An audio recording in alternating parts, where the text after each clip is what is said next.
نحمده ونستعينه ونستغفره ونؤمن به ونتوكل عليه ونعوذ بالله من شرور أنفسنا ومن سيئات أعمالنا.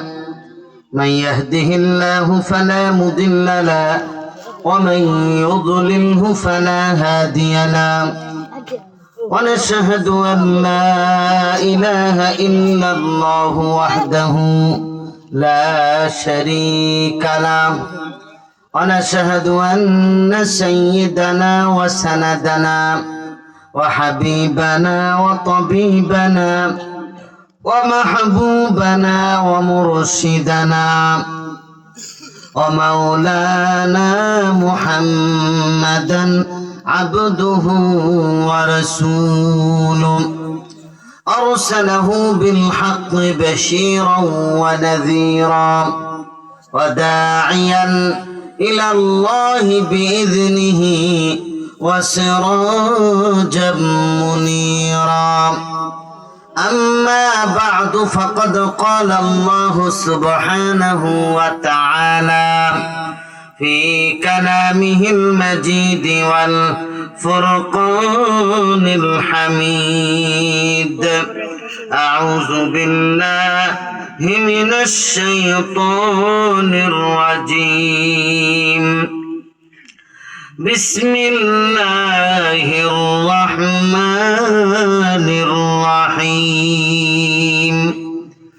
ومن أحسن قولا ممن دعا إلى الله وعمل صالحا وقال إنني من المسلمين.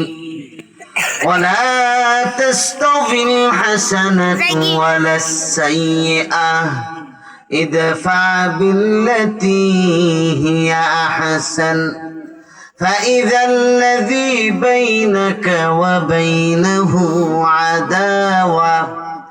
عداوة كأنه ولي حميم. وقال الله سبحانه وتعالى في شان حبيبه: إن الله وملائكته يصلون على النبي يا أيها الذين آمنوا صلوا عليه وسلموا تسليما. সবাই নামাজের দুরূদ শরীফ পড়ি জবান করে। আল্লাহুম্মা সাল্লি আলা মুহাম্মাদ ওয়া আলা আলি মুহাম্মাদ কামা সাল্লাইতা আলা ইব্রাহিম ওয়া আলা আলি ইব্রাহিম ইন্নাকা হামিদুম মাজিদ। اللهم بارك على محمد وعلى آل محمد كما باركت على إبراهيم وعلى آل إبراهيم إنك حميد مجيد. بلغ العلا بكماله كشف الدجى بجماله حسنت جميع خصاله صلوا عليه وآله. محمد نے آکر کفر کو مٹایا کفر کو मिटा कर सदाकत बताया कलिमा तय्यिबा ला इलाहा इल्लाल्लाह। সবাই যুবক ভাইরা সবাই জিকির করি লা ইলাহা ইল্লাল্লাহ জোরে লা ইলাহা ইল্লাল্লাহ লা ইলাহা ইল্লাল্লাহ লা ইলাহা ইল্লাল্লাহ মুহাম্মাদুর রাসূলুল্লাহ সাল্লাল্লাহু আলাইহি ওয়াসাল্লাম।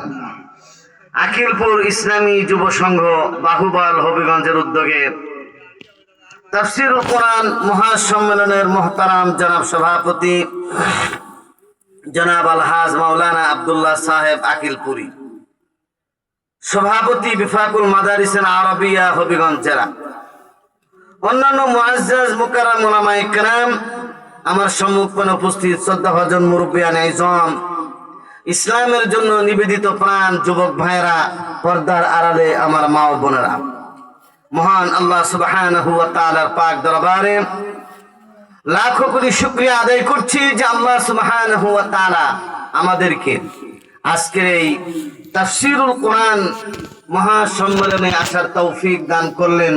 এই জন্য রব্বে করিমের দরবারে শুকর গুজার হচ্ছি। সকলে পড়ছি আলহামদুলিল্লাহ। মুহতারাম হাজিরিন, আজকে আমার আলোচ্য বিষয় হলো আদর্শ সমাজ গঠনে যুব সমাজের ভূমিকা। আদর্শ সমাজ গঠনে যুব সমাজের ভূমিকা। আল্লাহ তাআলা যেন আমাকে তৌফিক দান করেন এই বিষয়বস্তুকে সামনে রেখে আমি দ্বীনি কিছু কথা আপনাদের সামনে যেন পেশ করতে পারি।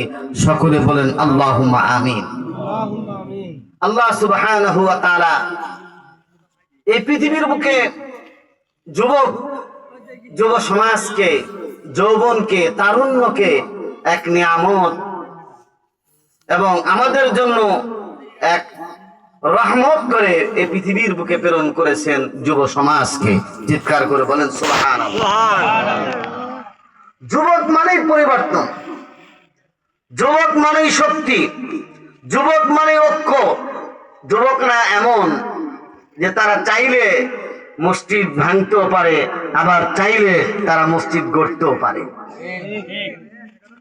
যুগ যুগ ধরে ইসলাম কায়েমে, আদর্শ সমাজ প্রতিষ্ঠায় যুবকদের অবদান অপরিসীম।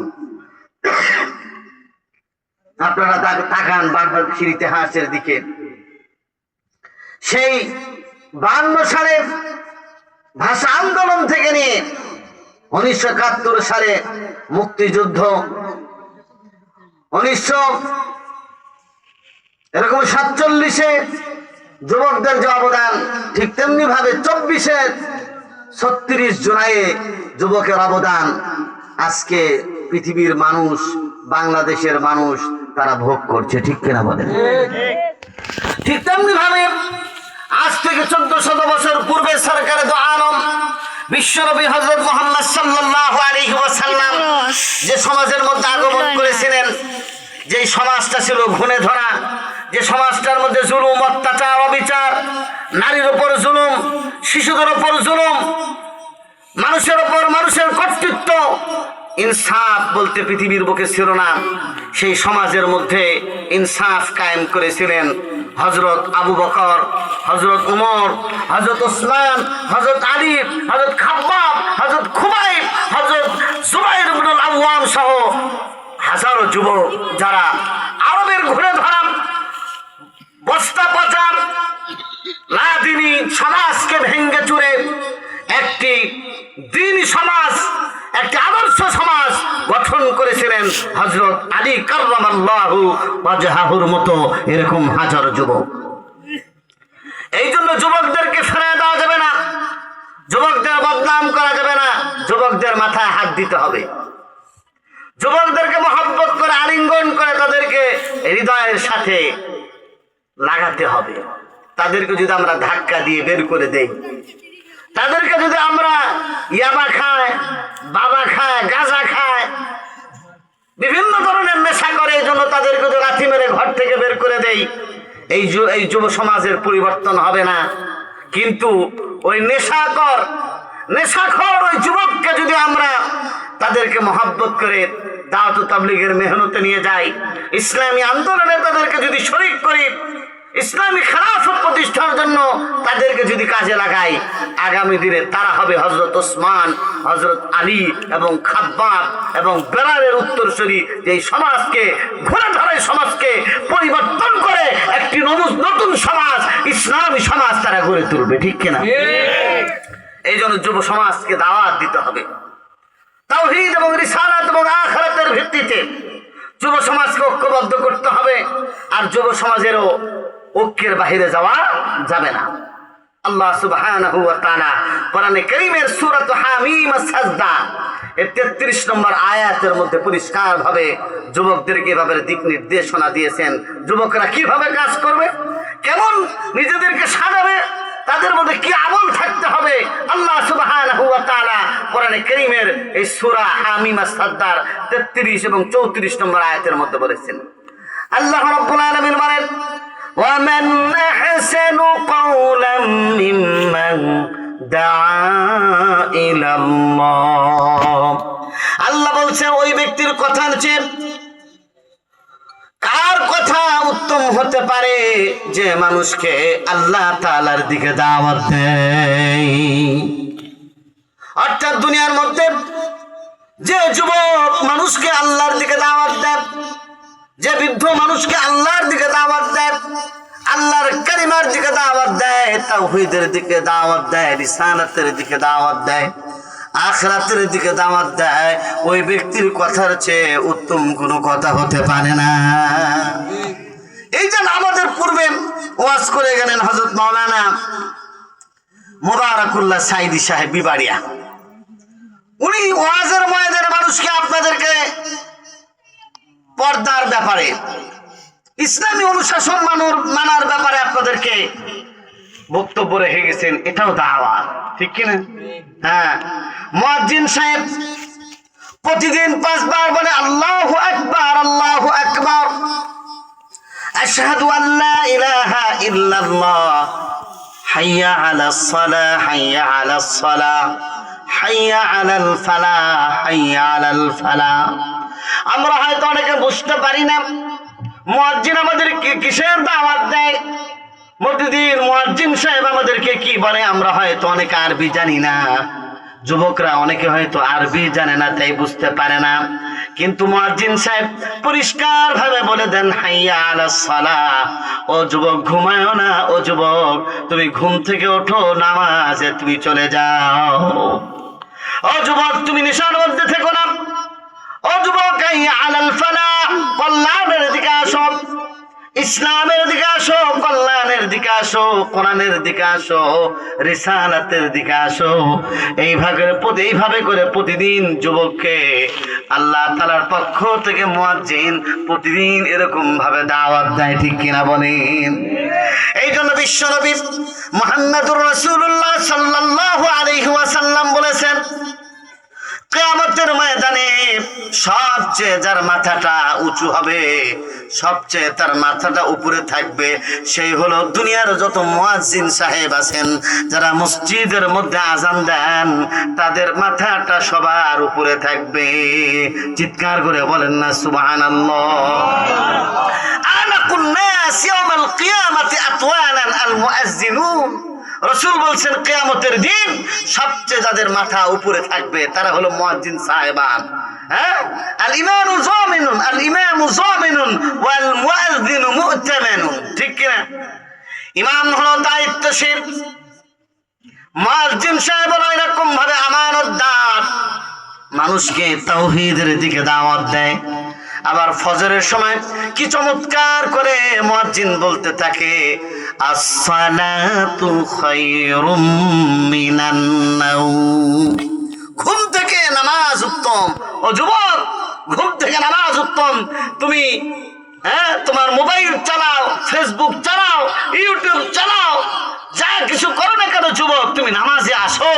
আসসালাতু খায়রুম মিনান নাওম, ঘুম থেকে নামাজ উত্তম। চিৎকার করে বলেন না সুবহানাল্লাহ। কারণ নামাজ এত বড় আমল। আল্লাহর নবী, বিশ্ব নবী রাহমাতুল লিল আলামিন বলেছেন, দুনিয়ার মানুষেরা যখন কোন আল্লাহর বান্দা নামাজের জন্য একটি কদম মসজিদের দিকে অগ্রসর করে, আল্লাহ তাআলা একটা গুনাহ তার মাফ করে দেন। আবার আরেকটি কদম যখন মসজিদের দিকে অগ্রসর করে, আল্লাহ তাআলা তার মর্যাদাটা বাড়াইয়া দেন। সুবহানাল্লাহ। আরে নামাজ যদি পড়তে পারে, আল্লাহর নবী, বিশ্ব নবী রাহমাতুল লিল আলামিন যতগুলো হাদিস বর্ণনা করেছেন, এই হাদিসের গুলো সামনে রাখলে পরিষ্কার হয়ে যায়, যারা নামাজি হবে তারা কোনোদিন এরকম ভাবে জাহান্নামে যাবে না। আমার আল্লাহ তাআলা নামাজিদেরকে বিনা হিসেবে জান্নাত দিয়ে দিবেন। এই জন্য যুবকের অনেক মর্যাদা। এই জন্য আল্লাহ তাআলা বলছেন, ওমান আহসানু কাওলাম মিম্মান দাআ ইলাল্লাহ, যারা আল্লাহর দিকে দাওয়াত দেয়। দাওয়াত তাবলীগের যারা আছে তারাও আল্লাহর দিকে দাওয়াত দেয়, মুয়াজ্জিনরা আল্লাহর দিকে দাওয়াত দেয়, মুফাসসিররা আল্লাহর দিকে দাওয়াত দেয়, বক্তা যারা আছে তারা মানুষকে আল্লাহর দিকে দাওয়াত দেয়। এমনি ভাবে ইসলামী আন্দোলনের কর্মী যারা হয় তারাও মানুষকে আল্লাহর দিকে দাওয়াত দেয়। দুনিয়ার যে মানুষগুলোই হোক না কেন, যে পর্যায়ের হোক না কেন, যারা মানুষকে আল্লাহর দিকে দাওয়াত দিবে তারাই হলো সর্বশ্রেষ্ঠ। চিৎকার করে বলেন না সুবহানাল্লাহ। আল্লাহ রাব্বুল আলামিন কোরআনে কারীমের আরেক জায়গায় বলেছেন, কুনতুম খায়রা উম্মাতিন উখরিজাত লিন-নাসি তা'মুরুনা বিল মা'রুফি ওয়া তানহাউনা আনিল মুনকার। আল্লাহ তাআলা বলছেন, তোমরাই সর্বশ্রেষ্ঠ জাতি। ও যুবক, তুমি সর্বশ্রেষ্ঠ হতে পারবে, তুমি সর্বশ্রেষ্ঠ মানুষ হতে পারবে যদি তোমার মধ্যে গুণটা পাওয়া যায়। তা'মুরুনা বিল মা'রুফ, তুমি মানুষকে যদি ভালো কাজের দিকে দাওয়াত দাও, আর অন্যায় কাজ যদি সমাজের মধ্যে হয়, গান বাজনা হয়, বিশ্ব সুন্দরী প্রতিযোগিতা হয়, এমনি ভাবে গাঁজা আর ইয়াবা আর নেশার আড্ডা যদি হয়, ও যুবক, তুমি যদি প্রতিরোধ করে তুলতে পারো তাহলেই তুমি হলো সেরা যুবক। চিৎকার করে বলেন না সুবহানাল্লাহ। তুমি শ্রেষ্ঠ জাতি, তোমার কাজ হলো মানুষকে ভালো কাজের দিকে দাওয়াত দাও। আকিলপুর ইসলামী যুব সংঘ তারা এই ভালো কাজটি করেছে, ঠিক কিনা বলেন? হ্যাঁ, এই যুবকরা যখন নাচানাচি করে, যখন যুবকরা মদ খায়, যখন যুবকরা লাল পানি খেয়ে ভূত হয়ে পড়ে থাকে, ওই সময় হবিগঞ্জের বাহুবলের এরকম ভাবে আকিলপুরের যুবকরা মানুষকে কোরআনের কথা শোনায়, এর থেকে দামি আর কিছুই হতে পারে না। জোরে বলেন না সুবহানাল্লাহ। জওয়ানি কর ফিদা উস পর জিসনে দি জওয়ানি। একজন কবি বলেছেন, ফিদা কর উস পর জান জিসনে দি জওয়ানি। ও যুবক, যে আল্লাহ তোমাকে যৌবন দিয়েছেন, ওই আল্লাহর জন্য তোমার জীবনটা ফেদা করে দাও, উৎসর্গ করে দাও তোমার জীবনটাকে আল্লাহ তাআলার জন্য। আরেক জায়গায় আল্লাহ রাব্বুল আলামিন বললেন, ওয়ালতাকুম মিনকুম উম্মাতুন ইয়াদউনা ইলাল খায়র ওয়া ইয়ামুরুনা বিল মা'রুফি ওয়া ইয়ানহাউনা আনিল মুনকার। আল্লাহ তাআলা বলেন, তোমাদের মধ্যে একটা দল থাকা দরকার, একটা জামাত থাকতে হবে, তোমাদের মধ্যে একটা গ্রুপ থাকতে হবে, যে গ্রুপটা মানুষকে ইয়ামুরুনা বিল মা'রুফ, যারা মানুষকে সৎ কাজের আদেশ করবে, ওয়ায়ানহাউনা আনিল মুনকার, এবং অসৎ কাজ থেকে বাধা প্রদান করবে। আল্লাহ সুবহানাহু ওয়া তাআলা বলেন, উলাইকা হুমুল মুফলিহুন, তারাই হলো সফল কাম। যারা মানুষকে সৎ কাজের আদেশ দেয়, অসৎ কাজ থেকে বাধা দেয়, তারাই হলো আসল যুবক। সুবহানাল্লাহ। এই জন্য যুবকের অনেক ফজিলত আল্লাহ রাসূল সাল্লাল্লাহু আলাইহি ওয়াসাল্লাম বর্ণনা করেছেন। বুখারী শরীফের এক রওয়ায়াতের মধ্যে আসছে, আল্লাহ রাসূল সাল্লাল্লাহু আলাইহি ওয়াসাল্লাম বলেন, সাবাতুন ইউযিল্লুহুমুল্লাহ ফি যিল্লিহি ইয়াওমা লা যিল্লা ইল্লা যিল্লুহু, ইমামুন আদিল ওয়া শাবুন নাশা ফি ইবাদাতিল্লাহ। কিয়ামতের ময়দানে আল্লাহ তাআলা যেদিন কিয়ামত কায়েম হয়ে যাবে, সেদিন প্রচন্ড রোদ আর সূর্যের তাপ মাথার উপর এমন ভাবে পড়তে থাকবে, গুনাহগারদের মাথার ঘিলুগুলো টাস টাস করে জমিনের মধ্যে পড়তে থাকবে। সেই দিন কোনো ছায়ার ব্যবস্থা থাকবে না, ওই দিন শুধু তারাই ছায়া পাবে যারা হলো এমন যুবক, যে যুবকরা ইবাদত করতে করতে তাদের যৌবনটা কাটিয়েছে। সুবহানাল্লাহ। যে যুবক ইবাদত করে ফজর আযান হয়, আযান শোনার পরে মসজিদে গিয়ে জামাতের সাথে নামাজ আদায় করে, এ হলো শ্রেষ্ঠ যুবক। যে যুবক যোহর নামাজ স্কুলে যায়, কলেজে যায়, ভার্সিটিতে যায়, মাদ্রাসা যায়, কাজকর্ম করে, বাপ মায়ের খিদমত করে, কিন্তু যখন মুয়াজ্জিন সাহেবের আজান হয়ে যায় ওই যুবক মাঠ থেকে তার ঘর যত কাজ আছে সমস্ত কাজগুলো শেষ করে দিয়ে ওই যুবক জলদি করে গোসল করে মসজিদের দিকে যায়। ওই যুবকের থেকে শ্রেষ্ঠ মানুষ আর পৃথিবীর বুকে কেউ হতে পারে না। সুবহানাল্লাহ। এই জন্য যুবকদের অনেক মর্যাদা, অনেক ফজিলত আল্লাহ রাসূল সাল্লাল্লাহু আলাইহি ওয়াসাল্লাম বর্ণনা করেছেন। পুরা বয়সে মানুষ যতই তসবিহ টিপু কি এটার ফজিলত আছে ঠিক, কিন্তু যুবকের মতো অল্প ইবাদত করলে তার যে মর্যাদা হয় সেরকম নয়, ঠিক কিনা বলেন? দার জওয়ানি তওবা কর দেন শিওয়ে পয়গম্বরি। একজন কবি বলেছেন যৌবন বয়সে তওবা করার অর্থ হলো তুমি নবীদের গুণ যে আছে, নবীরা এরকম ভাবে যৌবন বয়সে কোনো গুনাহ ছিল না, তারপরেও তারা আল্লাহ তাআলার কাছে তওবা করেছেন, আল্লাহ তাআলার দরবারে দোয়া করেছেন, ইস্তেগফার করেছেন। যে যুবক নামাজ আদায় করে তওবা করে গুনাহ করার পর এর থেকে শ্রেষ্ঠ যুবক আর কেউ হতে পারে না। এই জন্য আমাদেরকে হযরত আলীর মতো যুবক হতে হবে। যে আলী কেমন যুবক ছিলেন, আল্লাহ রাসূল সাল্লাল্লাহু আলাইহি ওয়াসাল্লাম আলীকে দোয়া করে দিলেন, আলী খাইবারের মধ্যে লড়াই করতে হবে, খাইবারে ইহুদিদের বিরুদ্ধে লড়াই করতে হবে তোমাকে। আল্লাহ রাসূল সাল্লাল্লাহু আলাইহি ওয়াসাল্লাম দোয়া করে দিলেন হযরত আলীকে। হযরত আলী ইহুদিদের বিরুদ্ধে লড়াই করতে গেলেন। লড়াই করতে করতে সামনে তার সামনে এক বিশাল বড় এরকম ভাবে একটা দরজা আসলো, যে দরজা 70 জন 80 জন মানুষ উঠাইতে পারে না। এটাকে এরকম হাতের মধ্যে নেওয়ার সুযোগ নাই, শক্তি নাই কোনো যুবকের হাতে। কিন্তু হযরত আলী আল্লাহর নবীর দোয়ায় ওই যে কপাটটা, ওই যে দরজাটা তারা হাতে ধরে এমন ভাবে যুদ্ধ করলেন, ইহুদিরা তো এরকম বেতাল হয়ে গেল, বেহুশ হয়ে গেল। আর আল্লাহ সুবহানাহু ওয়া তাআলা হযরত আলীর মতো যুবকের মাধ্যমে ইসলামের বিজয় দান করলেন। চিৎকার করে বলেন না সুবহানাল্লাহ। दुनिया की शजाअत में तेरा नाम रहेगा, আলী তেরা নাম সে ইসলাম রহেগা। দুনিয়ার মধ্যে বাহাদুরের মধ্যে যত বাহাদুর আসবে তার মধ্যে আলীর নামটা লেখা হবে। যুবক আলী, বালকদের মধ্যে যুবকদের মধ্যে সর্বপ্রথম যিনি ইসলাম কবুল করেছিলেন তার নাম হলো হযরত আলী, ঠিক কিনা বলে? আলী কাররামাল্লাহু ওয়াজহাহু, তিনি হলেন বালকদের মধ্যে, পুরুষদের মধ্যে সর্বপ্রথম ইসলাম কবুল করেছিলেন। আর নারীদের মধ্যে সর্বপ্রথম ইসলাম কবুল করেছিলেন মা খাদিজাতুল কুবরা রাদিয়াল্লাহু তাআলা আনহা। এই জন্য আল্লাহ রাব্বুল আলামিন বললেন ওয়ামান আহসানু কাওলাম মিম্মা দাআ ইলাল্লাহি ওয়া আমিলা সালিহান। ও যুবক, তোমাকে মনে রাখতে হবে দাওয়াত দিলাম, কিন্তু দাওয়াত অনুযায়ী নিজে কাজ করলে না। আমার আল্লাহ বললেন ইয়া আইয়ুহাল্লাযীনা আমানু লিমা তাকুলুনা মা লা তাফআলুন। ও ঈমানদার, কেন এই কথা বলো মানুষকে যে কথার উপর তুমি নিজেই আমল করো না?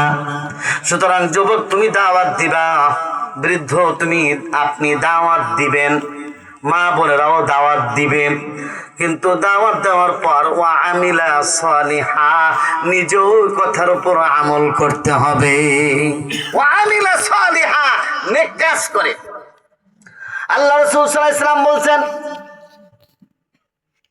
যে ব্যক্তি কোনো ভালো কাজ করলো, ভালো কাজের এরকম সিস্টেম চালু করলো, যেরকম ওয়াজ মাহফিলের সিস্টেম, তাফসীরুল কোরআন মাহফিলের সিস্টেম, মান সান্না সুন্নাতান হাসানাতান ফালাহু আজরুহা ওয়া আজরু মান আমিলা বিহা, বুখারীর riwayat।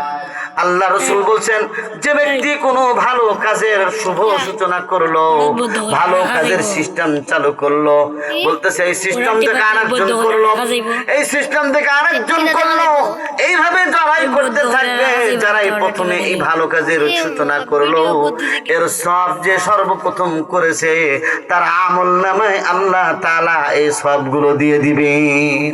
যারাই আপনি নামাজের দাওয়াত দিলেন, একজনকে সর্বপ্রথম আপনার দাওয়াত পেয়ে সে মুসলমান হয়ে গেল, আপনার দাওয়াত পেয়ে সে নামাজি হয়ে গেল, বাস আপনার এই দাওয়াত পেয়ে সে মুসলমান হয়ে গেল, দাওয়াত পেয়ে সে দায়ী হয়ে গেল। যতদিন দাওয়াত দিতে থাকবে, নামাজ পড়তে থাকবে, ভালো কাজ করতে থাকবে, আপনি ঘরে বসে বসে সে সওয়াব পাইতে থাকবেন। সুবহানাল্লাহ। হ্যাঁ, আর খারাপ কাজের সূচনা করে যায়, ওমান সান্না সুন্নাতান সাইয়্যাতান ফালাহু আজরুহা ওয়া আজরু মান আমিলা বিহা। আল্লাহ রাসূল বলছেন, খারাপ কাজের যদি সূচনা করে যায়, এর একটা গুনাহ তার উপর আসতে থাকবে। এই জন্য কাবিল যে আছে, পৃথিবীর মধ্যে সর্বপ্রথম হত্যাকাণ্ড ঘটিয়েছিল, সর্বপ্রথম তার ভাইকে খুন করেছিল। এই জন্য পৃথিবীর মধ্যে যত খুন খারাপি হবে, যত হত্যাকাণ্ড হবে, এর একটা গুনাহ কাবিলের আমলনামায় যাবে, ঠিক কিনা? এই জন্য এই গ্রামের মধ্যে যদি উল্টা পাল্টা কোনো কাজের কেউ সূচনা করে থাকে, বেদাতি কাজের যদি সূচনা করে থাকে, শরীয়ত বিরোধী কাজের সূচনা করে থাকে, যারাই শুরু করবে তাদের এই গুনাহ হবে, ঠিক কিনা বলে? তারা এই যুগ যুগ ধরে যাই করতে থাকবে, এর একটা গুনাহ তাদের উপর আসতে থাকবে। আগের দিনে দেখা যেত আমাদের গ্রামগঞ্জে পালা গান, সারি গান, জারি গান, যাত্রা, কত কি হতো, ঠিক কিনা বলেন? যদি সিলেটের মানুষ তো ভালো, সিলেটে তো মাওলানা হুসাইন আহমদ মাদানির আবাদকৃত এলাকা, হযরত শাহজালাল মুজাররদ ইয়ামানী রাহমাতুল্লাহ আলাইহির এলাকা, এখানকার মানুষ হয়তো অন্য জায়গা থেকে ভালো, কিন্তু এই ধরনের ব্যবস্থাপনা, এই ধরনের উৎসব আগে ছিল কিনা বলেন? ছিল। এই জন্য প্রিয় হয় না, নিজে ভালো কাজ করব, আরেকজনকে ভালো কাজের দাওয়াত দিব, নিজে নেক আমল করব, আরেকজনকে নেক আমলের জন্য উদ্বুদ্ধ করব। আমার আল্লাহ তাআলা বলছেন, দাওয়াত দেয় দায়ী, আরো কথা বলে, ইন্নানি মিনাল মুসলিমিন, নিশ্চয় আমি মুসলমানদের একজন। চিৎকার করে বলেন না সুবহানাল্লাহ। অহংকার না, কিন্তু দৃঢ়তার সাথে বলেন, আমি হিন্দু নই, আমি খ্রিস্টান নই, আমি ইহুদি নই, আমি বুত পূজারী নই, আমি হলেন একজন মুসলমান। জোরে বলেন না সুবহানাল্লাহ।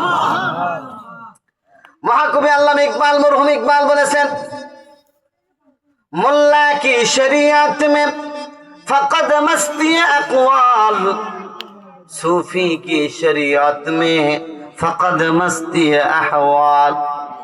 ओ मर्द मुजाहिद नजर आता नहीं मुझको, जिसके रगो पे में, जिसको रगो पे में फकद मस्ती किरदार, जिसको रगो पे में फकद मस्ती किरदार।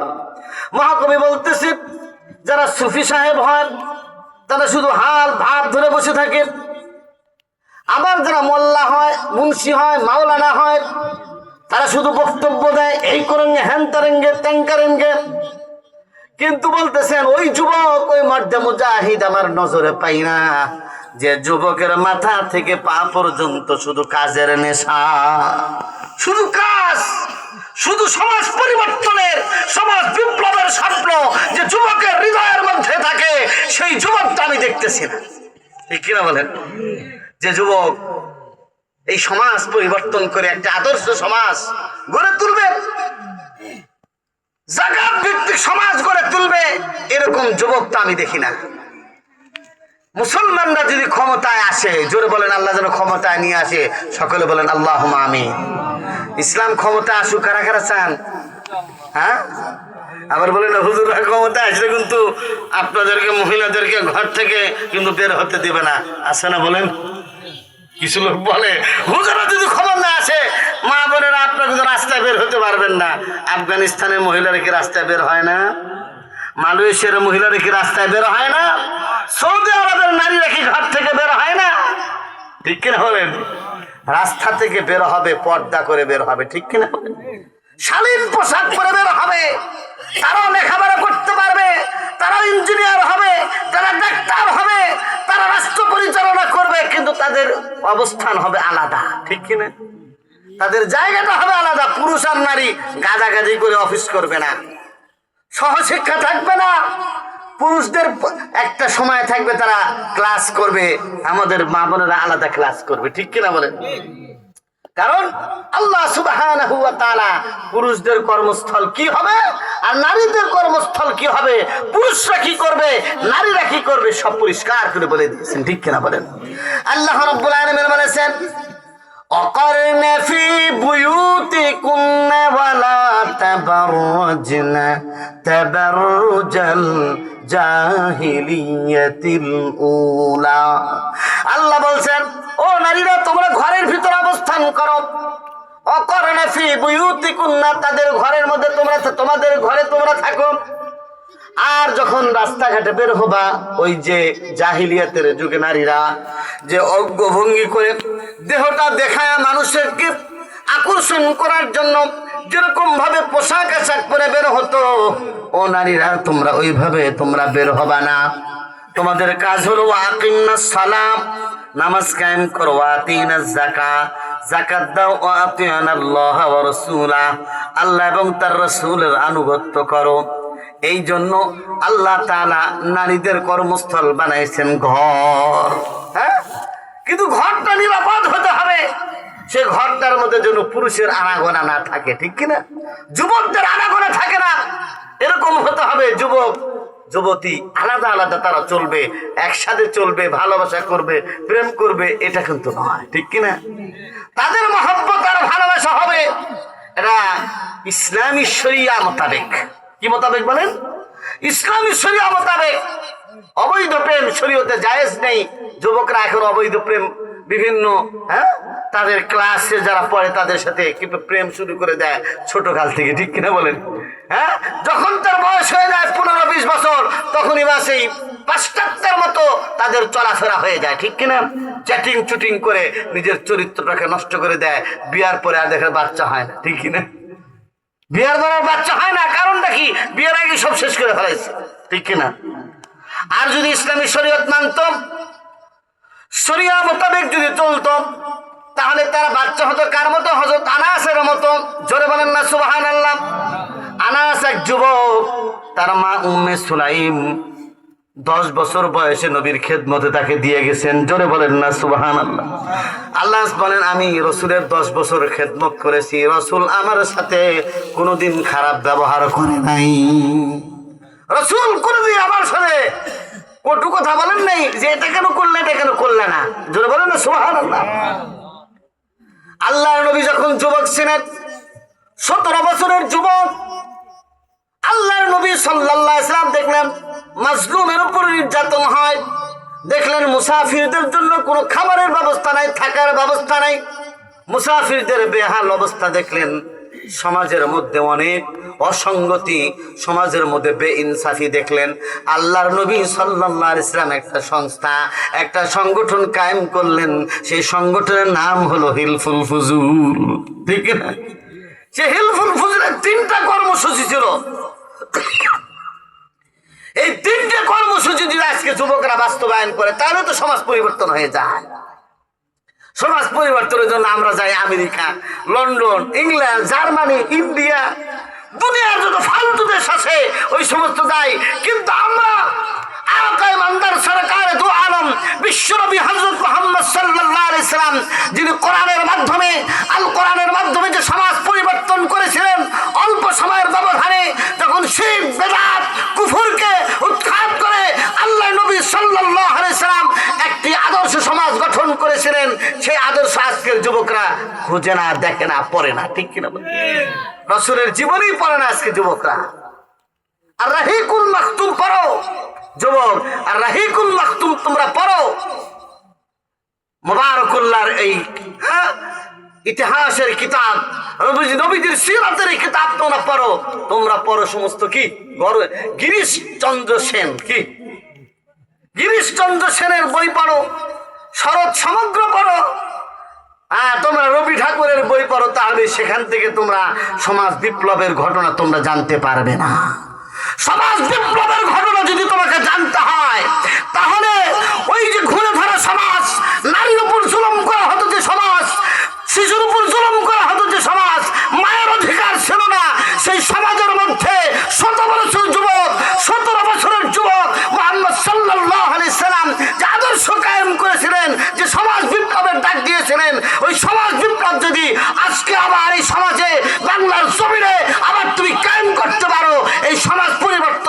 বাধ্য, ঠিক কিনা বলেন? কিন্তু আজকে ওই বিপ্লবের চেতনা, চিন্তা চেতনা আমাদের মধ্যে নাই, ঠিক কিনা বলেন? আমার প্রিয় ভাইয়েরা, সমাজ বিপ্লবের এরকম ভাবে, এমন ভাবে একজন সুফি মানুষ সমাজ বিপ্লবের ডাক দিয়েছিলেন যখন বাদশাহ আকবরে এলাহি সমাজের মধ্যে হিন্দু আর খ্রিস্টান আর বৌদ্ধ মুসলমান একাকার করে ফেলেছিল। ওই সময় মুজাদ্দিদ আল ফিসানি রহমাতুল্লাহ আলাইহি সমাজ সংস্কারের দাওয়াত দিলেন, সমাজ সংস্কারের কথা বললেন। এই জন্য বাদশাহ আকবর কি করলো, মুজাদ্দিদ আল ফিসানিকে গ্রেফতার করে জেলখানার মধ্যে ঢুকালো।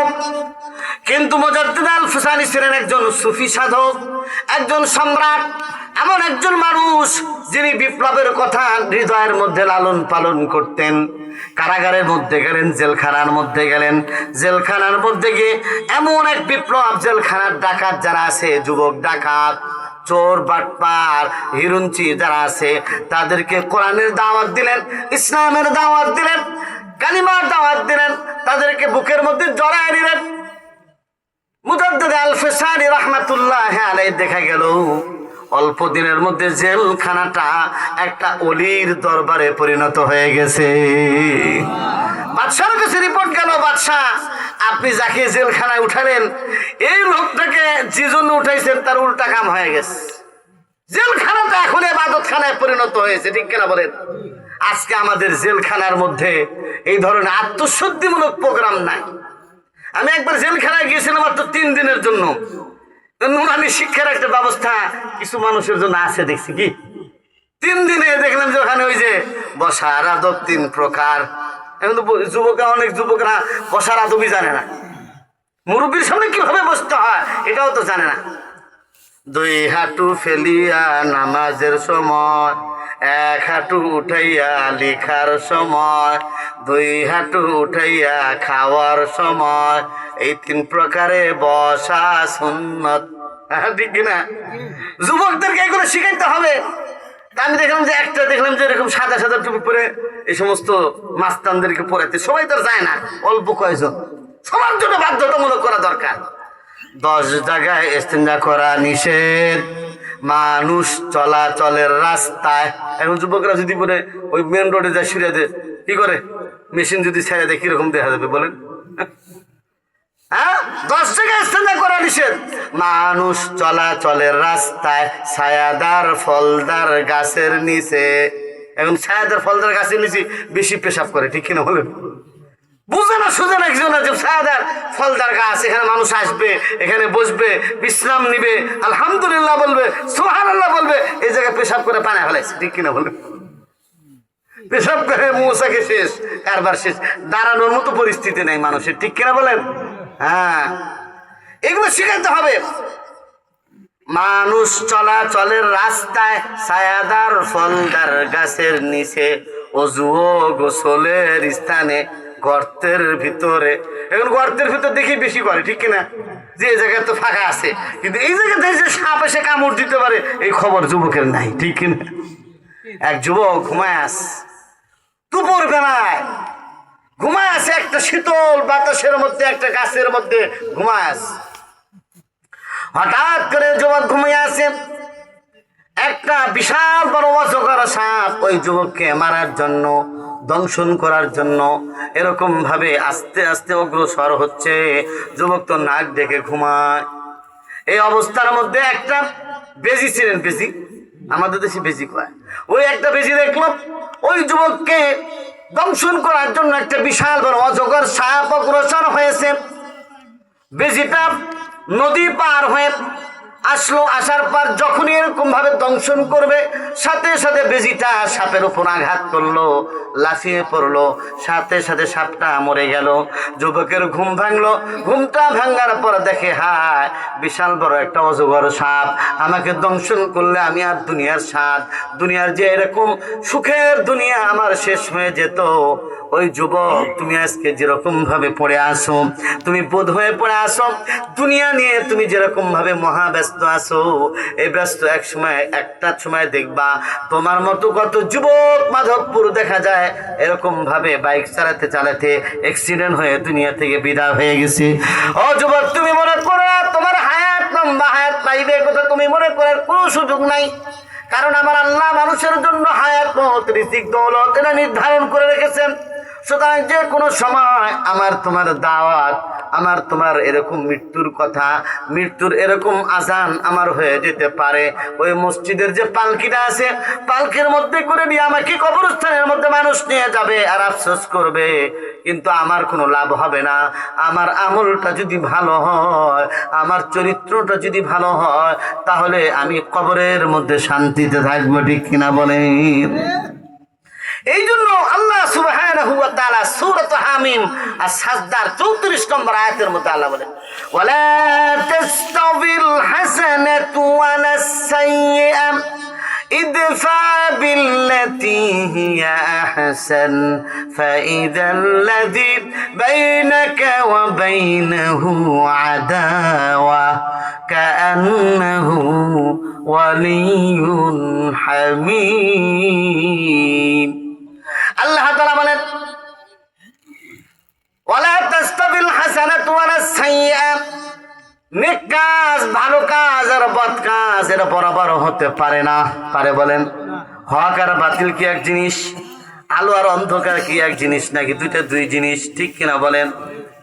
এরকম চক্ষুষ্মান আর অন্ধ কি বরাবর? ওমা ইয়াস্তাবিল আ'মা ওয়াল বাসীর ওয়ালা যুলুমাতু ওয়ালান নূর, অন্ধকার আর আলো বরাবর হতে পারে না। ওয়ালা জিল্লু ওয়ালাল হারুর ওমা ইয়াস্তাবিল আহইয়াউ ওয়ালাল আমওয়াত, ঠিক কি না?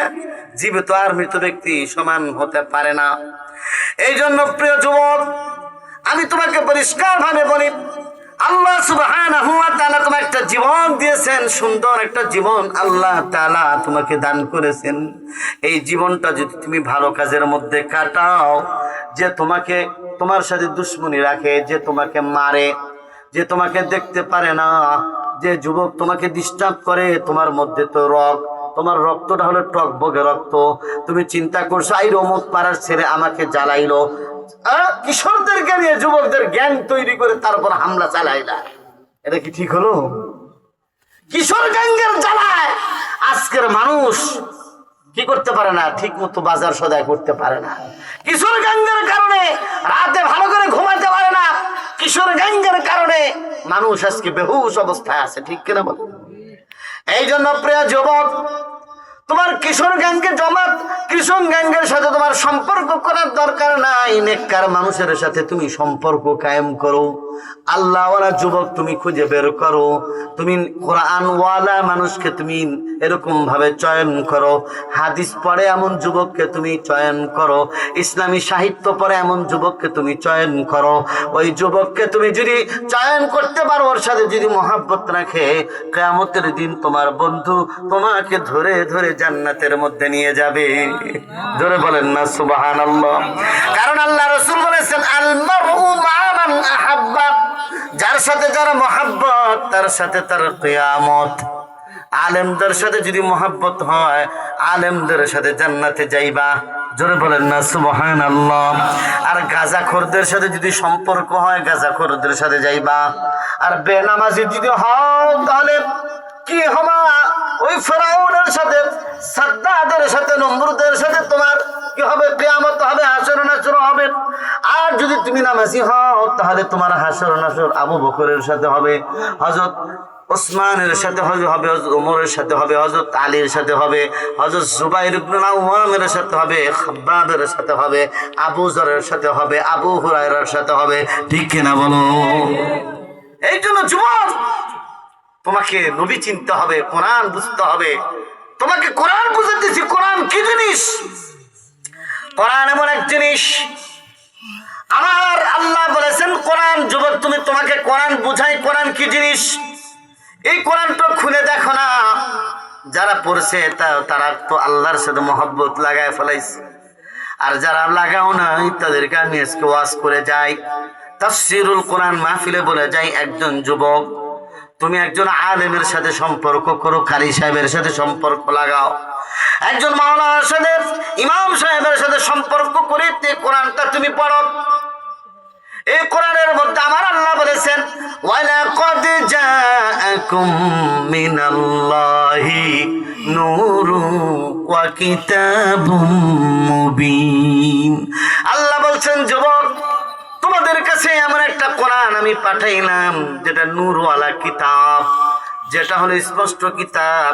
ইহদি বিহিল্লাহু মান ইত্তাবা রিদওয়ানা সুবুলাস সালাম ওয়া ইখরিজুহুম মিনাজ যুলুমাতি ইলান নূর। এই কোরআনটা যদি তুমি পড়ো, ওই যুবক তুমি তরজমায়ে কোরআনটা যদি তুমি পড়ো, কোরআনের অনুবাদটা তুমি যদি পড়ো, তুমি যদি এর কোরআনের তাফসীরটা পড়ো, তাফসীরে তাওজিহুল কোরআনটা বের করে পড়ো, তুমি যদি তাফসীরে মারিফুল কোরআনটা পড়ো, সকালবেলায় কিছু সময় কোরআন তেলাওয়াত করার পরে কোরআনের তাফসীর গুলো যদি তুমি পড়ো, ও যুবক তুমি জান্নাতের পথ কোন দিকে তুমি নিজেই খুঁজে বের করতে পারবে। দুনিয়ার কোনো মানুষের কাছে তোমার যাওয়ার প্রয়োজন হবে না। হ্যাঁ, রাস্তা দেখার জন্য আলেম ওলামাদের সাথে সম্পর্ক রাখবে, কিন্তু কোরআনই বলে দিবে তুমি কোন দিকে যাইবা। তুমি কি হারামের দিকে যাবা না হালালের দিকে যাইবা? তুমি সুদের দিকে যাইবা না ঘুষের দিকে যাইবা? কোরআন তোমাকে বলে দিবে, ঠিক কিনা বলেন? কারণ কোরআন বলেছে, যুবক শোনো, কোরআন বলেছে হাল্লাল্লাহুল বাই'a ওয়া হাররামার রিবা। কোরআন বলেছে ব্যবসা বাণিজ্য তোমাদের জন্য হালাল, আর ঘুষ আর সুদ তোমাদের জন্য হারাম। সুদটা হারাম করা হয়েছে। এখন যদি সুদের কারবারে তুমি লেগে যাও যুবক, তাহলে তোমার জীবনটা সম্পদ পাইবা, কিন্তু জাহান্নাম কামাইলা, তোমার জীবনটা বিষাক্ত হয়ে যাবে। আর যদি হালাল ব্যবসা করো, তুমি একটা দোকান দাও, তুমি যদি এরকম কাজকর্ম করো, তুমি যদি উদ্যোক্তা হও, তুমি যদি দেশের জন্য উদ্যোক্তা হও, তাহলে দেখবা অল্প দিনের মধ্যে বাংলাদেশের চেহারা পরিবর্তন হয়ে যাবে, ঠিক না?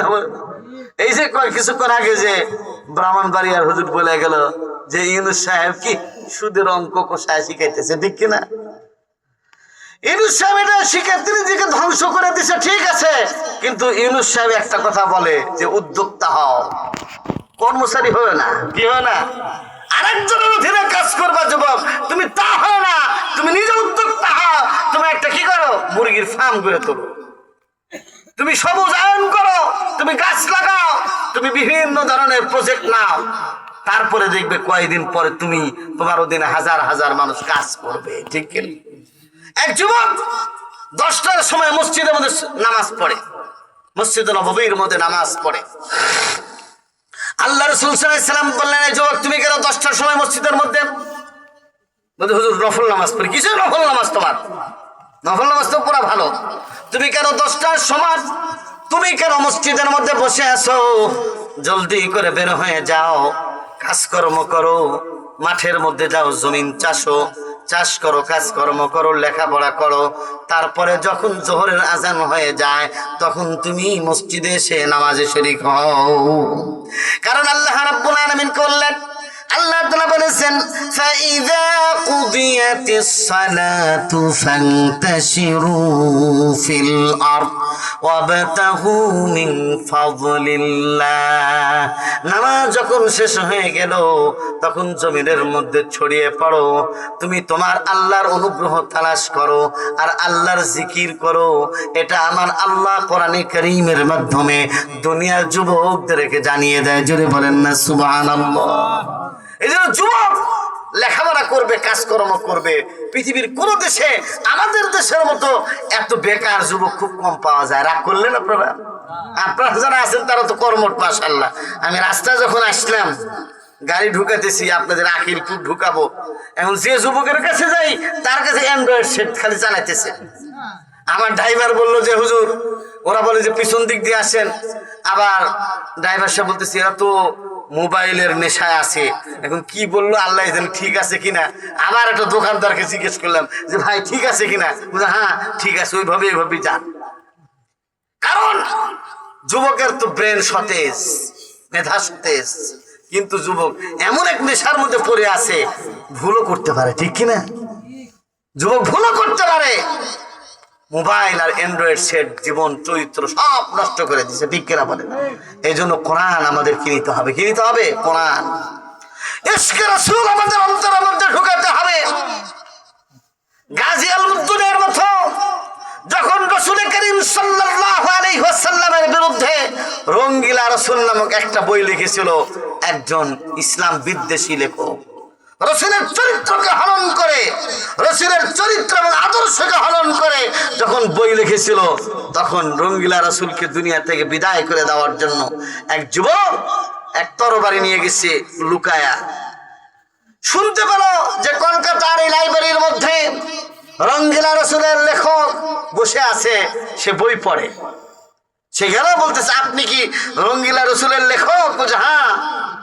আপনি কি আমার রাসূলকে গালি দিয়েছেন, আমার রাসূলের চরিত্র হনন করেছেন? বলছে হ্যাঁ, আমি কিছু এরকম লিখেছি। আস্তে করে তরবারিটা বের করে তার পেটের ভিতরে ঢুকাই দিচ্ছে। শেষ দুনিয়া থেকে রঙ্গিলা রাসূলের লেখক শেষ। সাথে সাথে কলিকাতার মধ্যে খবর হয়ে গেল, যুবককে গ্রেফতার করা হলো। গ্রেফতার করার পর আদালতে উঠানো হলো। তাকে পরামর্শ দেয়া হলো যে তুমি বলবা আমার মাথা ঠিক ছিল না, আমার রাসূলের বিদ্বেষ, আমার রাসূলের চরিত্র হনন করে এরকম ভাবে বই লিখেছে, এই জন্য আমার শরীরটা, আমার মেজাজ ভালো ছিল না, আমার আকল বুদ্ধি ঠিক ছিল না, এই জন্য রাসূলের ইশকে মোহাব্বতে আমি তাকে দুনিয়া থেকে বিদায় করে দিয়েছি। ওই যুবক আদালতের মধ্যে দাঁড়িয়ে পরিষ্কার করে বলতেছে না না, আমার মাথাও ঠিক ছিল, আমি সজ্ঞানে আমি এই ইসলামের দুশমন, নবীর দুশমনকে এই দুনিয়া থেকে বিদায় করেছি। সুবহানাল্লাহ বলেন। এমন যুবক কলিকাতা হিন্দুরা মসজিদের মধ্যে হিন্দুরা উস্কানি দেয় না, উস্কানি দেয় তারা এরকম ভাবে মারামারি লাগে আছে কেন, ঠিক কিনা? হ্যাঁ, এক কয়েকজন হিন্দু মিলে এক শুকুর জবাই করে মসজিদের মধ্যে ছিটায় দিচ্ছে, শুকুরের গোশত, শুকুরের রক্ত দিয়ে ভরে ফেলাইছে। পাশে একজন যুবক ছিল কলকাতায়, গরুর গোশত বিক্রি করত। তার একটা রামদা ছিল, এরকম বিশাল বড় রামদা।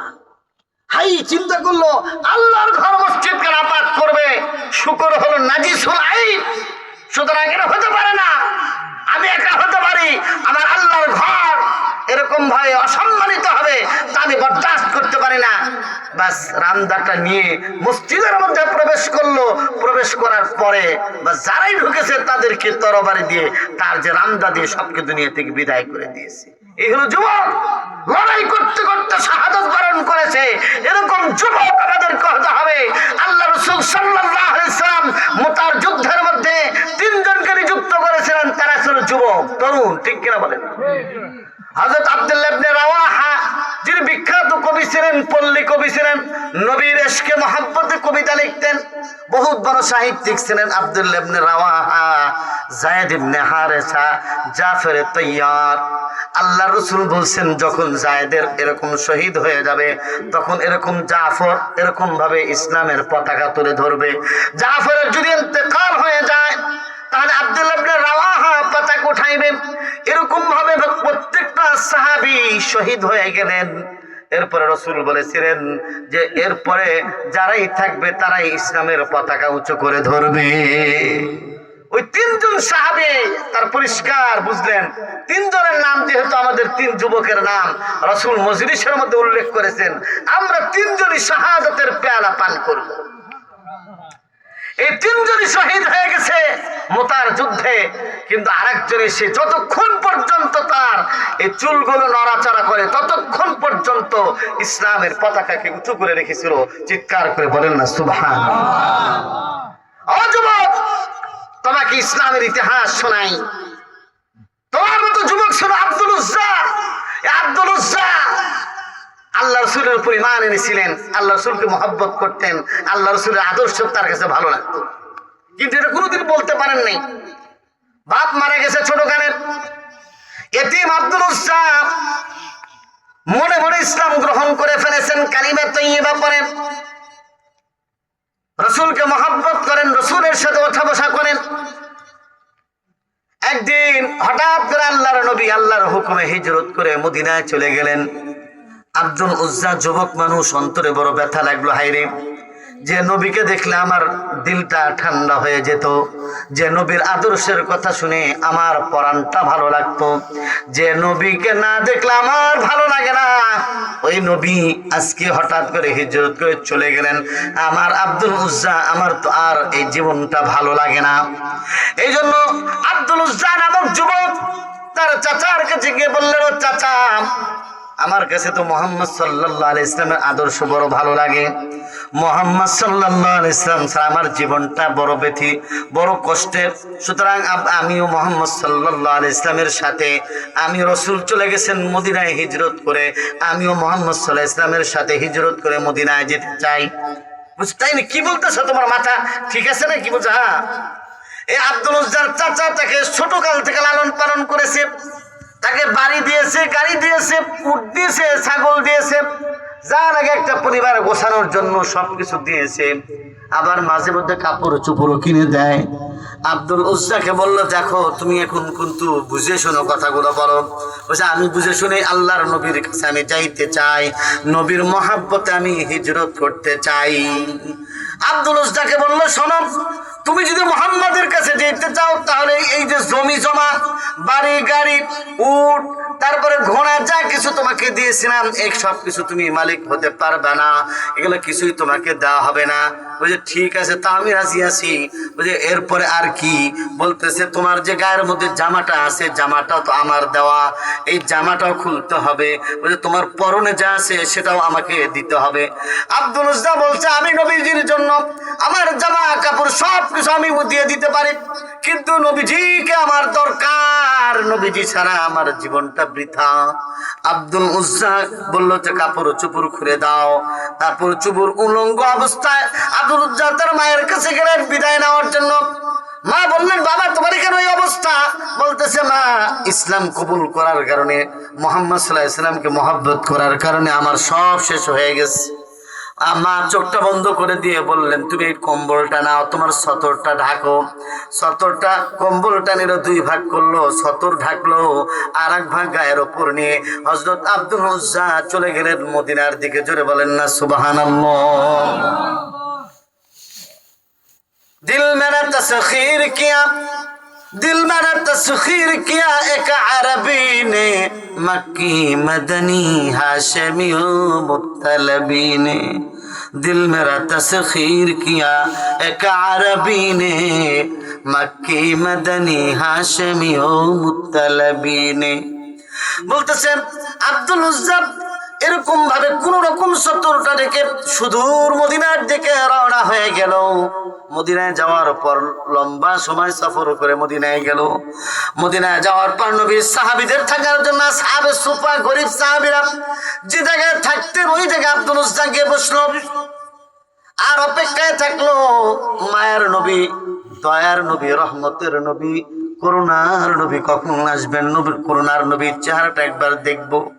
গভীর রজনীতে মদিনা পৌঁছলেন, আসহাবে সুফায় বসে আছেন। হঠাৎ করে দেখেন আল্লাহর নবী আব্দুল উজ্জা নামক ওই যুবক আসহাবে সুফার মধ্যে বসে আছেন। নবীজি দেখে তাড়ায় গেলেন।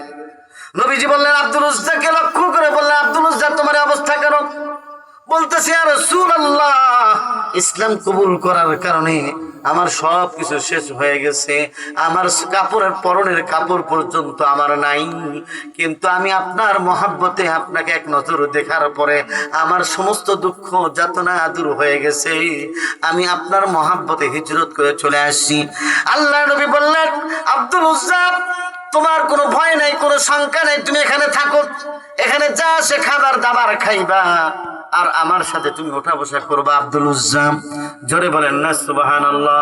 আর আব্দুল উজ্জাকে আল্লাহর নবী এত এত মহব্বত করতেন, আল্লাহর নবী তার নামটা চেঞ্জ করে দিলেন, পরিবর্তন করে দিলেন। আব্দুল উজ্জার জায়গায় তার নামটা আব্দুল্লাহ করে দিলেন। সুবহানাল্লাহ। আব্দুল উজ্জা হঠাৎ করে জিহাদের দাওয়াত আসলো, মুতার জিহাদের দাওয়াত, মুতার জিহাদের দাওয়াত আসলো। যার যা আছে তাই তাই তোমরা কি করো, এরকম ভাবে দিয়ে দাও। ইসলামের জন্য জীবন দেওয়ার জন্য তোমাদের যার যার জানমাল আছে সবকিছু তোমরা উপস্থিত করে দাও। তখন আব্দুল উজ্জা অর্থাৎ আব্দুল্লাহ নিয়ত করলো, আমার তো কিছুই নাই। নবীজির কাছে গিয়ে বললো, ইয়া রাসূলুল্লাহ, আমার তো দেওয়ার মতো কিছুই নাই, আমি এত হতভাগা, তবে আল্লাহ তাআলা আমাকে একটা জীবন দিয়েছেন, আমি ইসলামের জন্য শহীদ হয়ে শাহাদত বরণ করে আমি আল্লাহর মহব্বত আমার জীবনটা বিলায় দিতে চাই। আল্লাহ রাসূল বললেন, না, তোমার এরকম কিছু করার দরকার নেই, তুমি এমনিতে জিহাদের ময়দানে তুমি যাও, তবে তোমার জিহাদ করার প্রয়োজন নেই, তুমি তোমার জন্য কাফেরদের রক্তকে আমি হারাম করে দিলাম। অর্থাৎ কাফেররা তোমাকে শহীদ করতে পারবে না। তারপর আব্দুল্লাহ রাদিয়াল্লাহু তাআলা আনহু চলে গেলেন জিহাদের ময়দানে। যাওয়ার পর কয়েকদিন যেখানে ছিলেন, থাকার পর এমন জ্বর হয়ে গেল আর আব্দুল উজ্জা অর্থাৎ আব্দুল্লাহকে বাঁচানো গেল না, শহীদ হয়ে গেল। আল্লাহর নবী সাল্লাল্লাহু আলাইহি ওয়াসাল্লাম বলেন, আব্দুল্লাহ জানাজা আমি পড়াবো, তোমরা গোসলের ব্যবস্থা করো। জানাজা পড়ানো হলো। হাজার হাজার ফেরেশতা আব্দুল্লাহর জানাজার মধ্যে শরীক হয়েছে। আল্লাহর নবী সাল্লাল্লাহু আলাইহি ওয়াসাল্লাম নিজে কবরের মধ্যে আব্দুল্লাহর লাশটাকে রাখলেন। রাখার পর আল্লাহর কাছে বললেন, লাশটা ধরে, আল্লাহ আমি সকাল থেকে সন্ধ্যা পর্যন্ত আব্দুল্লাহর প্রতি সন্তুষ্ট ছিলাম, ওগো আল্লাহ তুমি আব্দুল্লাহর প্রতি সন্তুষ্ট হয়ে যাও। হযরত আব্দুল্লাহ ইবনে মাসউদ পাশে দাঁড়ায় ছিলেন, আফসোস করে বলতেছিলেন, হায় এই লাশটা যদি আব্দুল্লাহর না হয়ে এই লাশটা যদি আব্দুল্লাহ ইবনে মাসউদের হতো, তাহলে তার জীবনটা সফল কাম হয়ে যেত। আর তার জীবনটা সফল কাম হয়ে যেত আমি যদি ওই জায়গাটা হতাম। ও আকিলপুরের ইসলামী যুব সংঘের যুবকরা, তোমরা কি আব্দুল্লাহর মতো হতে চাও? কারা কারা? আবু রাহা আব্দুল্লাহ ইবনে আবি রাওয়াহার মতো হতে চাও? যায়েদ ইবনে হারেসার মতো হতে চাও? জাফর তাইয়ার যদি হতে চাও, তাহলে সেদিন বেশি দূরে নয়, যেদিন বাংলার আকাশে আবার এই সবুজ আকাশে এই সবুজ জমিনে 56,000 বর্গ মাইলে আবার খেলাফতের সূর্য উদিত হবে। খেলাফতের সূর্য কি হবে? বাংলার জমিনে আবার উদিত হবে ইনশাআল্লাহ। যুবকরা যদি আদর্শ মানুষ হয়, আর আদর্শ মানুষ মানে আদর্শ সমাজ। আদর্শ মানুষ মানে কি বলে? আদর্শ সমাজ। এই জন্য যুবকদের কি হতে হবে? ভালো চরিত্র হতে হবে। এই জন্য আল্লাহ তাআলা বললেন, ওয়ালা তাস্তাবিল হাসানাতু ওয়ালাস সাইয়্যিআ ইদফা বিল্লাতী হিয়া আহসান। ও যুবক, তুমি যদি ভালো চরিত্রের অধিকারী হও, তোমার সাথে যদি কেউ খারাপ ব্যবহার করে, তোমাকে দেখতে পারে না, তোমার সমালোচনা করে, বিষোদ্গার করে, তুমি তার সাথে যদি উত্তম ব্যবহার করো, তার মন্দের খেলাফ তুমি যদি ভালো ব্যবহার করো, তাহলে আল্লাহ তাআলা বলতেছে, ফাইদাল্লাযী বাইনাকা ওয়া বাইনাহু আদাওয়া, তোমার মাঝখানে তার মাঝখানে যে দুশমনী আছে, এমন করে দিবেন আমার আল্লাহ। আল্লাহর জন্য যখন তুমি এরকম করবা, নিজেকে ছোট বানায় দিবা, তাওয়াজু বিনয় অবলম্বন করবা, এরকম রক্ত তোমার বেশি, এরকম কি তরুতাজা শরীর, তোমার শরীরের মধ্যে রক্ত, তাজা রক্ত। এই জন্য বাপ মা যখন কথা বলে তেড়ে ওঠো, এমনটা করা যাবে না। আল্লাহ তাআলা বলছেন, ওয়ালা তাকুল্লাহুমা উফ ওয়ালা তানহারহুমা ওয়াকুল্লাহুমা কাওলান কারীমা। বাপ মাকে ধমক দিয়া কথা বলবা না, তাদেরকে এরকম ধাক্কা দিবা না, তাদেরকে সাথে কথা বলবা, নম্র স্বরে কথা বলবা, মুরব্বীদের সাথে নম্র স্বরে কথা বলবা। এই জন্য আমার আল্লাহ বলতেছেন, তুমি যদি খারাপ ব্যবহারের মোকাবেলায়, খারাপ ব্যবহারের জায়গায় তুমি যদি উত্তম ব্যবহার করো, কান্নাহু ওয়ালিয়ুন হামিম, কেমন যেন সে তোমার অন্তরঙ্গ বন্ধু হয়ে যাবে, অন্তরঙ্গ বন্ধু হয়ে যাবে। এই জন্য আল্লাহ রাসূল সাল্লাল্লাহু আলাইহি ওয়াসাল্লাম যখন মদিনায় গেলেন, ইসলামের দাওয়াত শুরু করলেন, মক্কার মধ্যে দাওয়াত শুরু করলেন। মক্কার মধ্যে নবীজি যখন তায়েফে গেছেন, দাওয়াত দিতে গেছেন, বখাটে যুবকরা নবীজিকে পাথর মেরেছে, নবীজি কোনো পাথর মারেন নাই। আল্লাহ তাআলার পক্ষ থেকে জিবরাইল আমিন আসছে যে দুইটা পাহাড়, এই পাহাড়ের চাপা দিয়া তায়েফের সব মানুষকে ধ্বংস করে দিব। নবীজি সাল্লাল্লাহু আলাইহি ওয়াসাল্লাম তায়েফে গিয়েছেন, পাথরের রক্ত নবীজির দেহ থেকে বের হয়ে পুরা শরীরটা রক্তাক্ত হয়ে গেছে, জুতা মোবারক থেকে জুতা খুলতে পারে না, এমন এক পরিস্থিতি হয়ে গেছে। নবীজি বদদুয়া করেন নাই, নবীজি আল্লাহর কাছে বলছেন, আল্লাহুম্মা গফিরলি, আল্লাহুম্মা গফিরলি উম্মতি ফাইন্নাহুম লা ইয়ালামুন। আল্লাহ, আমার উম্মতেরা, এই তায়েফের মানুষরা আমাকে চিনে না, আমাকে বুঝে না, আমাকে জানে না। এরা যদি আমাকে চিনতো এরা যদি আমাকে বুঝতো আমি কেমন মানুষ, আমি কি জন্য আমি তায়েফের মধ্যে আসছি, আমি কেন কষ্ট করে তায়েফের মধ্যে হেঁটে হেঁটে গেছি। যারা হাজী সাহেব এসেছেন মক্কা থেকে কত দূরে তায়েফ, গাড়ি প্রায় 1 ঘন্টা 1.5 ঘন্টা চালায়া তায়েফে যাইতে হয়। ওই তায়েফের জমিনে আমার নবীকে কষ্ট দিয়েছে, নবী কিন্তু কষ্ট দেন নাই। নবী তাদের হেদায়েতের দোয়া করেছেন। নবীজি বলছেন, ও জিবরাইল, তুমি এলাকাকে ধ্বংস করার জন্য আসছো, শোনো, আমি যদি এই জায়গায় ধ্বংস করে দেই তাহলে কে এমন লোক আছে যে আমার কালিমা নিয়ে তারা দাঁড়ায়া যাবে। নবীজি খুব হতাশ, তায়েফে গেলাম, একটা লোক মুসলমান হলো না। হ্যাঁ, তারপরে এক মসজিদে এসে ফজরের নামাজ আদায় করতেছিলেন। জোরে বললেন সুবহানাল্লাহ।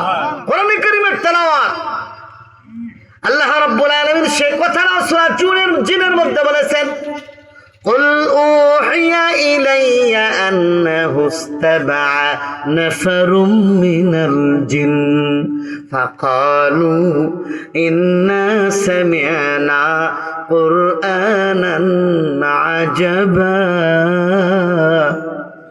একটা দল, জিনদের একটা দল, নবীজি যখন কোরআন তেলাওয়াত করতেছিলেন, সুমধুর তেলাওয়াত, জিনরা উপর দিয়ে যাচ্ছিল, আল্লাহর নবীর নামাজে শরীক হলেন।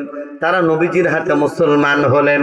মুসলমান হয়ে তারাও তাদের এলাকা গিয়ে জিনদেরকে দাওয়াত দিয়ে তারাও মুসলমান বানাইলেন। জোরে বলেন না সুবহানাল্লাহ। আর তারা বললেন, এমন এক কোরআন আমরা শুনেছি, এমন এক বাণী আমরা শুনেছি, এমন আজীব কোরআন আর দুনিয়াতে আমরা কোনোদিন শুনি নাই। চিৎকার করে বলেন না সুবহানাল্লাহ। এই জন্য প্রিয় যুবক, তোমার পায়ে হাত রেখে আমি বলে যাই, ও যুবক, জীবনটাকে একটু পরিবর্তন করো, একটু নম্রতা, ভদ্রতা, সভ্যতা শিখো। ভদ্রতার জন্য কোন এরকম বিজ্ঞানীর কাছে, কোন দার্শনিকের কাছে, কোন সাহিত্যিকের কাছে যাওয়া দরকার নাই। মদিনার ওই যে নবী, রাখাল নবী, ইতিম নবী, ওই নবী যে আদর্শ আমাদের জন্য রেখে গেছেন, ওই আদর্শ যদি আমাদের জীবনে আমরা বাস্তবায়ন করতে পারি, এই সোনার বাংলাটা আবার রূপালী বাংলা, আবার ইসলামের বাংলায় পরিণত হবে। ঠিক কিনা বলো? এই জন্য কোরআন তোমাদেরকে, কোরআন কি জিনিস বুঝো। আল্লাহর নবী বলেছেন, খায়রুকুম মান তাআল্লামাল কুরআনা ওয়া আল্লামা। কোরআন এমন এক কিতাব, যে পড়ায় সেও তোমাদের মধ্যে শ্রেষ্ঠ হয়, আবার যে পড়ে সেও তোমাদের মধ্যে শ্রেষ্ঠ। জোরে বলেন না সুবহানাল্লাহ। এই জন্য নিয়মিত কোরআন পড়ো, হাদিস পড়ো, আল্লাহ ওয়ালাদের আউলিয়া ইকরামের জিন্দেগি পড়ো, আর সুন্নত অনুযায়ী নিজের জীবনটা যাপন করো। সুন্নত অনুযায়ী তোমার জীবনটা পরিচালনা করো। কারণ আল্লাহ রাসূল বলেছেন, মান তামাসসাকা বিসুন্নতি ইনদা ফাসাদি উম্মতি ফালাহু আজরু মিআতু শাহীদ। যে আমার উম্মতের ক্রান্তিকালে আমার একটা সুন্নত, রাসূলের আদর্শকে ধরে রাখবে, আল্লাহ তাআলা তাকে 100 গলা কাটা শহীদের সওয়াব দান করবে। হ্যাঁ, 100 গলা কাটা শহীদের সওয়াব। মসজিদে প্রবেশ করতে 5টা সুন্নত। কয়টা? প্রথমে কি করতে হবে? বিসমিল্লাহ পড়বেন, তারপরে কি পড়বেন? দুরূদ শরীফ পড়বেন, তারপরে কি? দোয়া পড়বেন, ডান পা ঢুকাবেন, ইতিকাফের নিয়ত করবেন। তাহলে কয়টা সুন্নত হলো? 5টি সুন্নত। তাহলে কতগুলো সওয়াব! এক riwayat আছে যে 1 শহীদের সওয়াব, ফালাহু মিআতু শাহীদিন, একটা গলা কাটা শহীদের সওয়াব, একটা সুন্নত এই উম্মতের ক্রান্তিকালে যদি কেউ পালন করে, আল্লাহর নবী বলছেন একটা শহীদের সওয়াব তাকে দাও। এই জন্য যদি দাড়ি রাখো যুবক, দাড়ি তো রাখতে বলে চাইবে না। কত মহিলা বলে দেখে ছাগল্লা দাড়ি হয়েছে, দাড়িটা হয়েছে ছাগল্লা দাড়ি, ছাগলের মতো দাড়ি রাখছে, ঠিক কিনা? তিরস্কার করবে, মোল্লা হয়ে গেছে কথা বলবে। কিন্তু আমার নবীও যখন ইসলাম পালন করেছেন, মক্কায় দাওয়াত দিতে গেছেন, তখনও তাকে ছাগল বলা হয়েছে, পাগল বলা হয়েছে, গলক বলা হয়েছে, কত কি বলা হয়েছে, কিন্তু নবী তার দাওয়াতি কাজ বন্ধ করেন। ঠিক কিনা বলেন? এই জন্য যুবক, আমি তোমাদেরকে বলে যেতে চাই, তোমরা মা বাবার খেদমত করবা। রাজি আছো নাকি? কারা কারা দেখি বাপ বাবার খেদমত করবা? মাশাআল্লাহ। মা বাবার সাথে রাগারাগি করবা না, মা বাবা যা বলে তাই শুনবা, মায়ের খেদমত করবা, বাপের খেদমত করবা, আল্লাহ সম্পদ বাড়ায়া দিবে, ঠিক কিনা? আর আলেম ওলামাদের ইজ্জত করবা, আল্লাহ তাআলা ইসলামের দৌলত তোমাকে দান করবে, ইমানের দৌলত তোমাকে দান করবে। মুরব্বীদের ইজ্জত করবা, হায়াত বাড়ায়া দিবে কে বলেন? আল্লাহ। মুরব্বীদের ইজ্জত করলে হায়াত বাড়ায় কে? আত্মীয়তার সম্পর্ক বজায় রাখবা। আমার নবীকে জিজ্ঞেস করা হয়েছিল, ও নবী, যত নেকের কাজ আছে, যত ভালো কাজ আছে, ওই ভালো কাজের মধ্যে সবচেয়ে ভালো কাজ কোনটা? নবীজি বললেন, আত্মীয়তার সম্পর্ক বজায় রাখা। আত্মীয়তার সম্পর্ক বজায় রাখা, এটা হলো বড় নেকির কাজ। বড় নেকি আত্মীয়তার সম্পর্ক।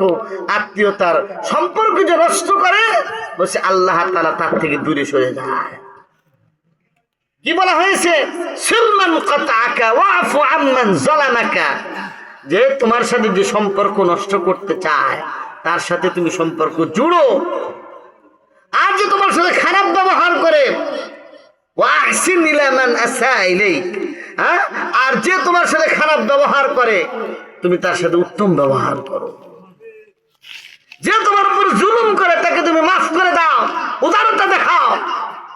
আল্লাহর নবী, বিশ্ব নবী, এই যে মক্কা মদিনার মধ্যে ইসলাম জয় করলেন, কিভাবে জয় করলেন? কিতাবের মধ্যে লেখা হয়েছে, ফুতিহাতিল মদিনা বিমাকারিমিল আখলাক। নবীজি মদিনা জয় করেছিলেন উত্তম ব্যবহারের দ্বারা। নবীজি ইসলাম কায়েম করেছিলেন মদিনার মধ্যে উত্তম ব্যবহার, উত্তম আদর্শের দ্বারা। এই জন্য 51 এরকম শর্ত বিশিষ্ট একটা মদিনার সনদ কায়েম করেছেন নবীজি। এমন ভাবে মদিনাকে তিনি প্রতিষ্ঠিত করলেন, এমন ভাবে মদিনাকে তিনি সাজাইলেন, ইহুদি নাসারা পুরা সবাই মিলে একটা সমাজে পরিণত হলো। আর আল্লাহর নবী ওই জায়গায় ইসলামটা কায়েম করলেন। এই জন্য ইসলাম কায়েম করার জন্য যুবকদের রক্তের দরকার, ঠিক কিনা? যুবকরা যদি এগিয়ে আসে তাহলে সমাজের অনাচার, অবিচার, সব কিছু পরিবর্তন করে দিয়ে তারা একটা আদর্শ সমাজ গঠন করতে পারবে। এই জন্য আমি বলতে চাই, আদর্শ সমাজ গঠনের জন্য আদর্শ যুবক চাই। কারা কারা আদর্শ যুবক হতে চাও? হাত উঠায় দেখাও। আল্লাহ এই সমস্ত যুবকগুলো হাত উঠাইছে, আল্লাহ তাআলা তাদেরকে কবুল করো, আমিন। ওয়া আখিরু ও নামাজ পড়তেছে, মাশাআল্লাহ, মারহাবা।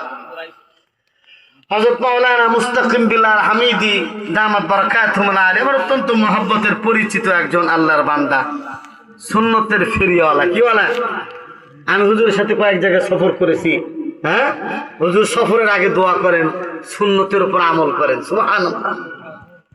এরকম একজন বুজুর্গ আলেম আপনাদের সামনে আসতেছে, নামাজ পড়তেছেন। ইনশাআল্লাহ আমরা নামাজ রাস্তায় পড়ে ফেলছি আগেই, কারণ নামাজ প্রথম ওয়াক্তে, আউয়াল ওয়াক্তে যদি নামাজ না পড়া হয়, পরে আর নামাজ সুন্দর হয় না। এই জন্য আমি চেষ্টা করি সবসময় যে প্রথম ওয়াক্তে, আউয়াল ওয়াক্তে নামাজটা পড়ে ফেলানো। এই জন্য প্রিয় যুবক, আমি তোমাদেরকে বলতে চাই, এই যে আমাদের সোনার বাংলাদেশ, এই বাংলাদেশের মধ্যে কত প্রকারের শাসন আমরা দেখেছি।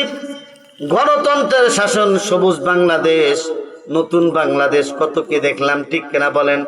একটি বারের জন্য এই বাংলাদেশ ইসলামের বাংলাদেশ হয়, এই কায়েম করতে হলে যুবকদের এগিয়ে আসতে হবে।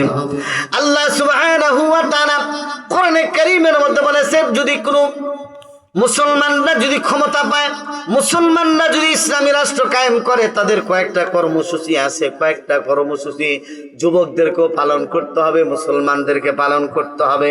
তার মধ্যে 1 নম্বর হলো আল্লাযীনা ইম্মাক্কান্নাহুম ফিল আরদি আকামুস সালাহ।